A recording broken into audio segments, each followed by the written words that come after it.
이 부활의 신비를 어디서 많이 묵상을 했냐면 누에 아시죠? 누에가 이 세상에 각 그 작업을 하는 사람한테 공급될 때는 뭐로 공급되느냐 하면 애벌레로 공급되지 않습니다.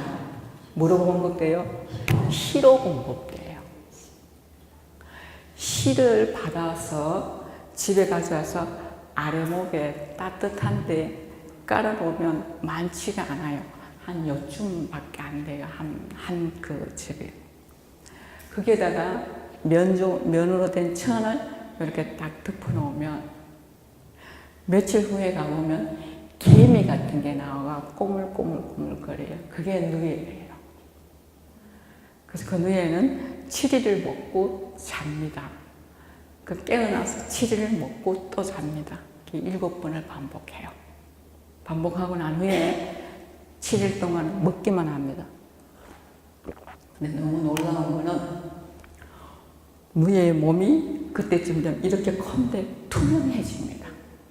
투명하고 더 이상 바닥의 것을 먹지 않고 하늘을 보고 이렇게 머리를 저올리면 올릴 때가 되었구나 이렇게 말씀하셔요. 그러니까 손으로 잡고 다 올려요.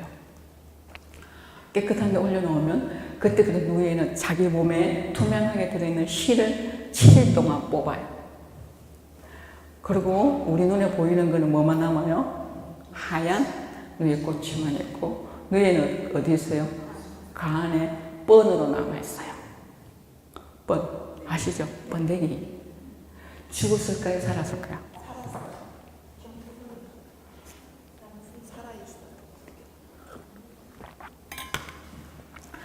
누에 하는 집에 가서 그거를 제가 좀 달라고 했어요.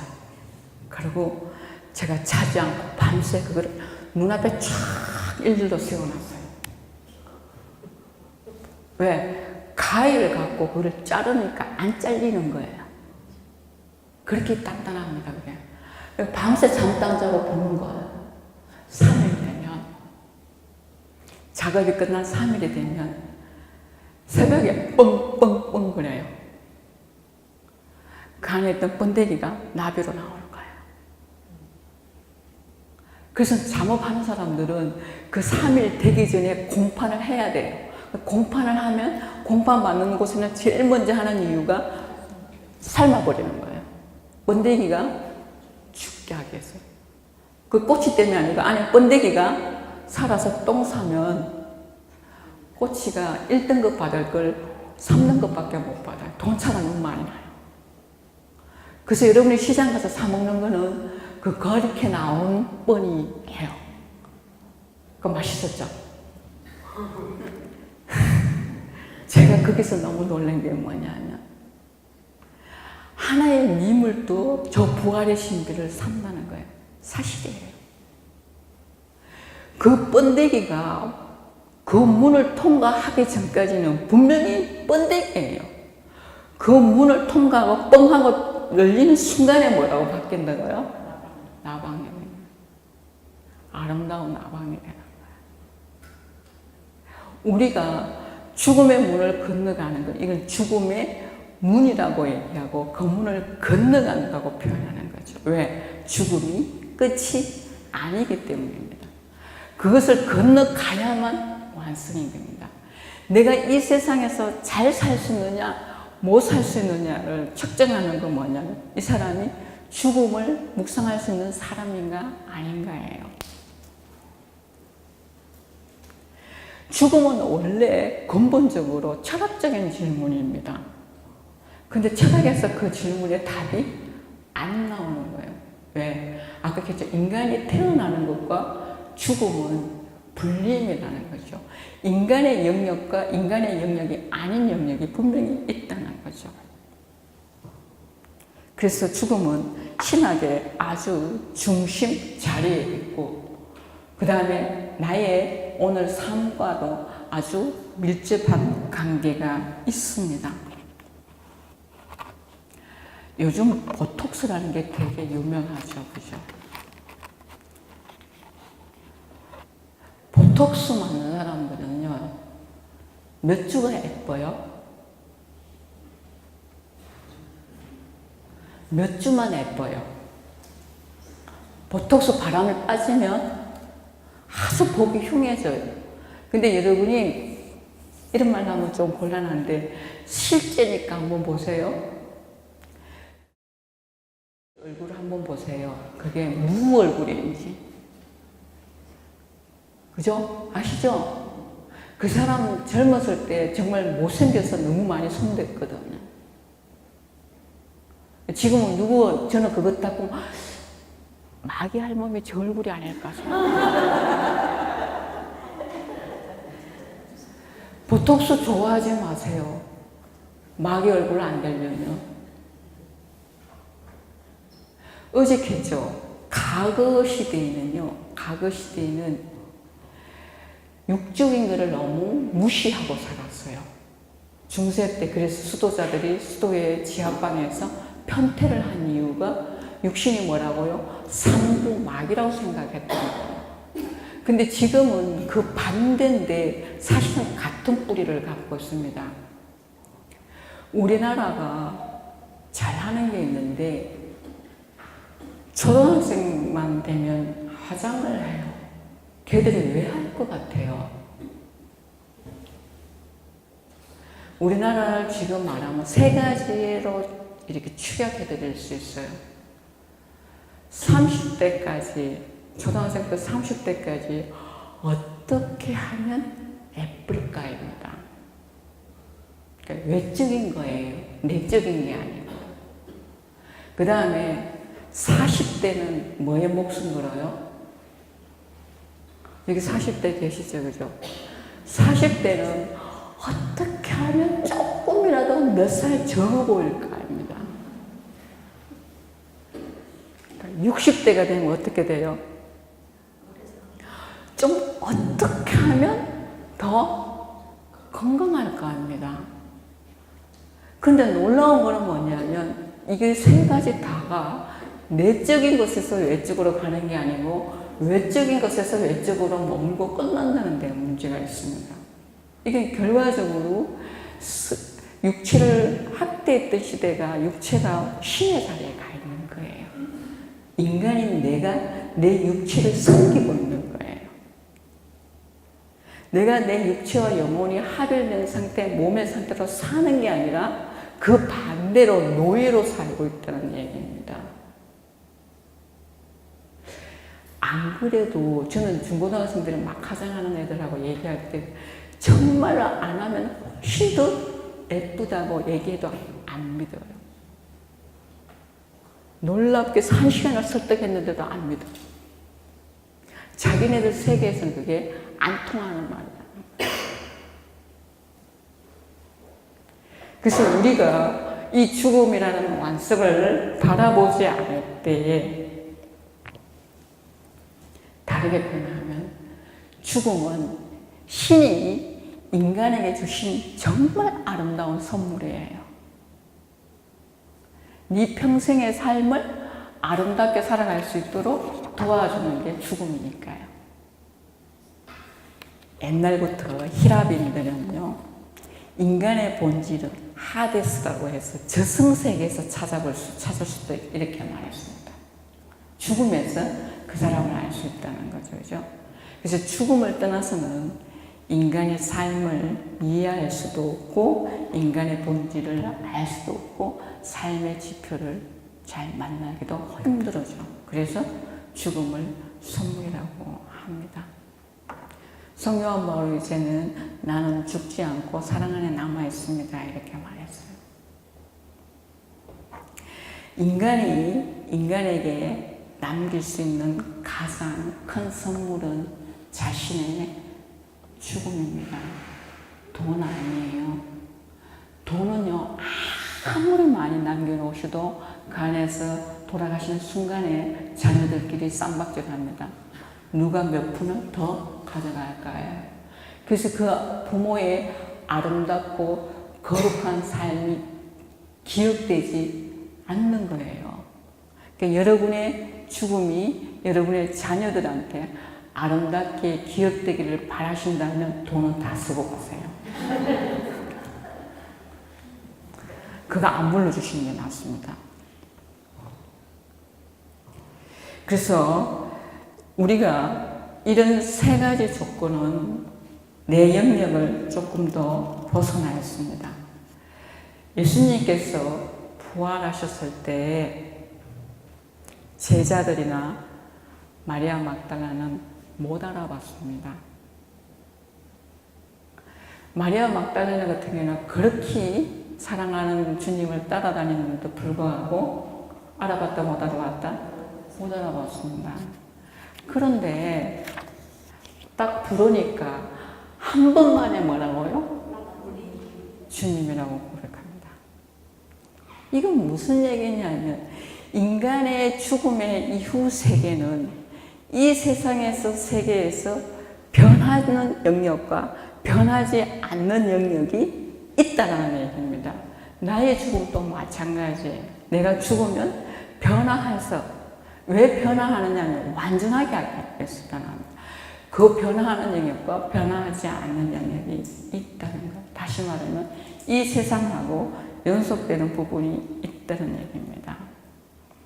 그래서 우리가 쓰는 부활하다는 이 동사는, 부활하다는 동사는 두 가지의 의미를 갖고 있습니다. 보통 동사는 자동사이든지 타동사이든지 이건데 부활만큼은 자동사와 타동사가 두 개가 다 들어있습니다. 더 쉽게 얘기할게요. 자동사, 타동사는 뭐냐면 한쪽에서만 되는 게 아니고 내 쪽에서도 응답을 해야 된다는 얘기입니다. 주님이 나를 부활시킬 때 내 쪽에서 뭐라고요? 응답해야 된다. 말씀으로 가겠습니다. 그럼 여러분이 훨씬 이해하기 쉽습니다. 막 구약에서는 마카베오스에서 나오죠.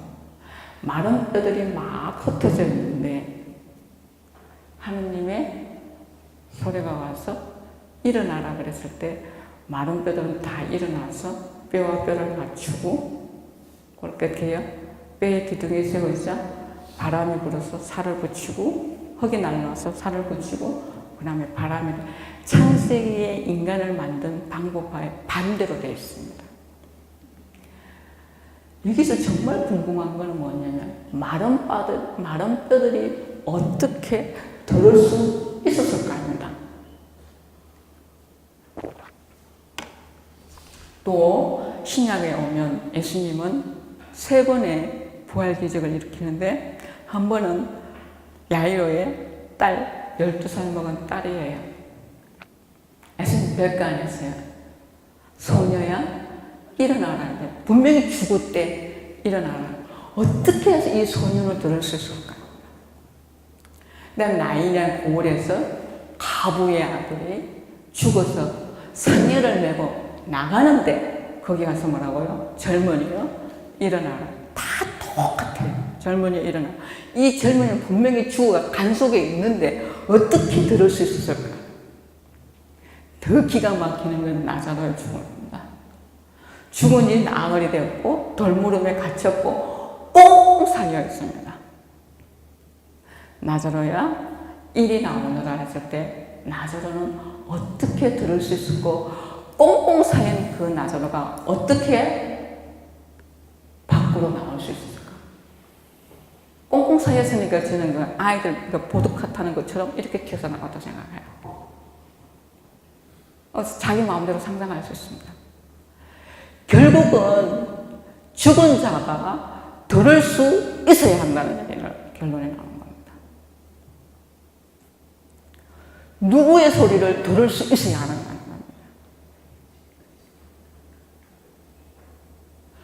적어도 생명의 목소리를 알고 있어야 한다는 거죠. 그래서 요한복음 10장에서 내 양들은 뭐야? 내 음성을 안다고 표현했던 거예요. 근데 여러분이 이 땅에 살면서 그 음성을 듣고 살아가지 못하는 사람이 죽어서도 들을 수 있느냐? 천만입니다. 이 세상에 살아있는 동안에 들을 수 있는 훈련을 해놓으셔야 악마의 소리가 들릴 때 가만히 있다가 하느님의 소리를 듣고 일어날 수 있는 겁니다. 이 강론을 듣고 어떤 자매님이 집에 가서 무려 15년 동안 딴방을 거치하던 부부가 합방을 했습니다. 남편이 많이 아파요. 합방을 하고 완성이라 그러니까 그냥 지금 여기서 완성하자 그러고 합방을 하고 남편의 호수로 이렇게 죽을 넣는데 그걸 부인이 정말 정성스럽게 했답니다. 2주 후에 15년 동안 누워있던 남편이 2주 후에 앉았어요. 앉아서 그 죽을 받았어요. 근데 머리가 돌겠는 거는 남편이 아니고 이 아내입니다. 저한테 와서 상담을 하기를 그럼 선교사님 제가 15년 전에 합방을 했으면 우리 남편은 15년 안 누워졌을까요? 너무 괴롭다는 거예요. 그 사실에 대해서. 내가 조금 더 정성을 갖고 내 남편을 맞이했더라면 거기서 좀 더 빨리 벗어날 수 있지 않았을까요?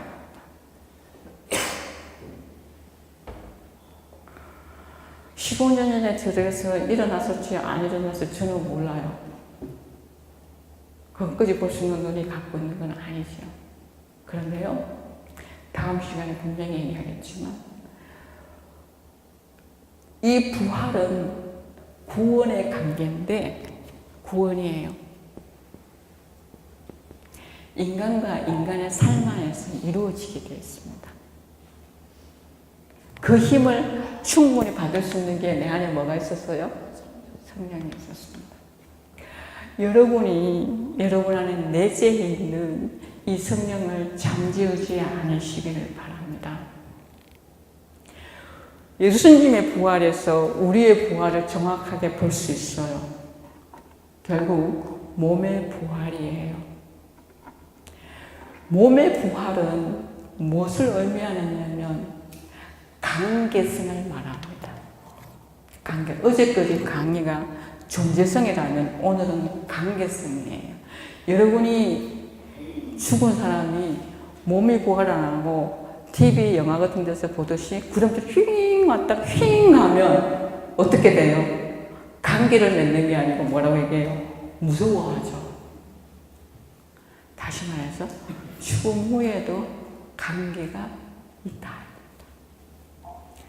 죽음 후에도 살아있는 내 자녀랑 관계가 있다. 그래서 우리가 연배사 드리는 거예요. 관계가 있기 때문에.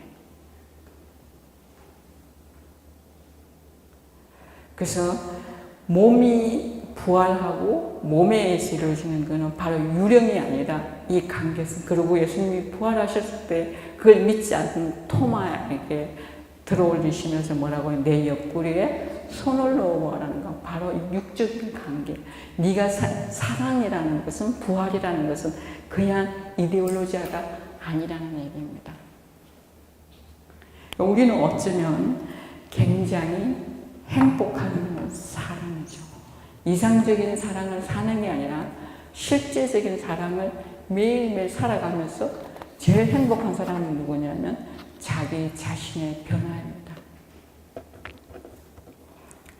하느님은 세상을 다 창조하시고 난 후에 아무 것에도 일하라고 말씀하시지 않고 오로지 누구에게만요? 사람에게만 일하라고 얘기했습니다. 일하라고. 요한복음 5장에서 예수님은 뭐라고 아버지께서 일하시니까 나는 뭐라고요? 나도 일한다고 얘기해요. 그 일이 뭐냐는 거예요. 창조예요. 사랑의 창조예요. 지금도 끊임없이 사랑의 창조가 연속되어 가는 거죠. 그러면 하나님의 창조와 우리의 창조의 다른 점은 하나님은 무에서 유를 창조하셨다면 우리는 뭐예요?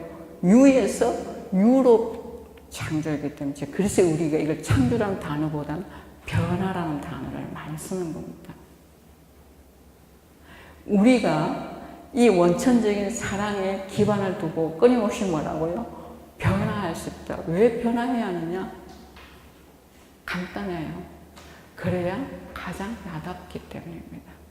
가장 나답게 살아갈 수 있기 때문입니다. 껍데기가 아니고요. 그래서 이거를 살 때 부활의 삶이라 그랬어요. 아주 어렵지는 않아요. 세상에 살아가면서 부활의 삶이라는 어렵지 않는데 여러분이 다 경상도 사람들이죠, 그죠? 많이 여기 빼고 여기 울릉도에 있는 사람들은 거의 경상도 사람이 많은데 경상도 사람들이 정말 못하는 거 하나 가르쳐 줄게요. 제 경상도 사람이라 그랬죠, 그죠? 다정다감하질 않아요. 다정다감하질 않아요. 그리고 말에 명사가 너무 많아. 두 가지만 하시오. 두 가지 아주 쉬워요. 가르쳐 줄게요. 다정함. 다정함은 밑바탕에 뭐가 들었냐면 사랑이라는 배려가 들어있는 겁니다. 너에 대한 배려가 들어있을 때 다정함이 나올 수 있어요. 설명이 가능해지는 거예요. 그 다음에 두 번째는 그 손 좀 치워. 이거는 주어와 동사만 있어요. 그죠? 그 손 좀 치워.